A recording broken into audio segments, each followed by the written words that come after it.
WhatsApp, టెలిగ్రామ్లో SIM binding rules మార్చి 1 నుంచి అమల్లోకి రానున్నాయి.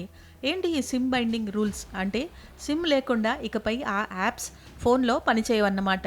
ఎవరైనా సిమ్ లేకుండా వాట్సాప్ వాడుతుంటే ఆ ఫోన్లలో యాప్ నిలిచిపోతుంది. వాట్సాప్ వెబ్ కూడా ప్రతి 6 గంటలకు ఒకసారి ఆటోమేటిక్గా లాగౌట్ అయిపోతుంది.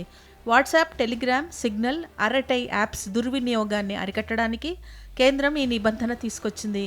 ఈ యాప్స్కు సిమ్ కార్డ్ బైండింగ్ను తప్పనిసరి చేస్తూ టెలికాం విభాగం ఆదేశాలు జారీ చేసింది. ఫోన్లో సిమ్ కార్డ్ లేకపోయినా లేదా సిమ్ తొలగించిన యాప్ సేవలు ఆటోమేటిక్గా ఆగిపోతాయి.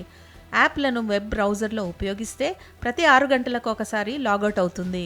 మళ్ళీ సేవలు పొందాలంటే క్యూఆర్ కోడ్ ద్వారా మొబైల్ సిమ్తో లాగిన్ అవ్వాల్సిందే. ప్రస్తుతం యాప్ ఇన్స్టాలేషన్ సమయంలోనే సిమ్ కార్డును ధృవీకరించుకుంటోంది. ఆ తర్వాత డివైస్ నుంచి సిమ్ కార్డును తొలగించినా, డీయాక్టివేట్ చేసినా సేవలు మాత్రం కొనసాగుతున్నాయి. దీంతో ఇతర దేశాల్లో ఉండే సైబర్ నేరగాళ్లు యాప్స్ను వినియోగించుకోవడం సాధ్యమవుతోంది. సిమ్ బైండింగ్ నిబంధన వల్ల మోసపూరిత కార్యకలాపాలు తగ్గుతాయని సైబర్ నిపుణులు అంటున్నారు.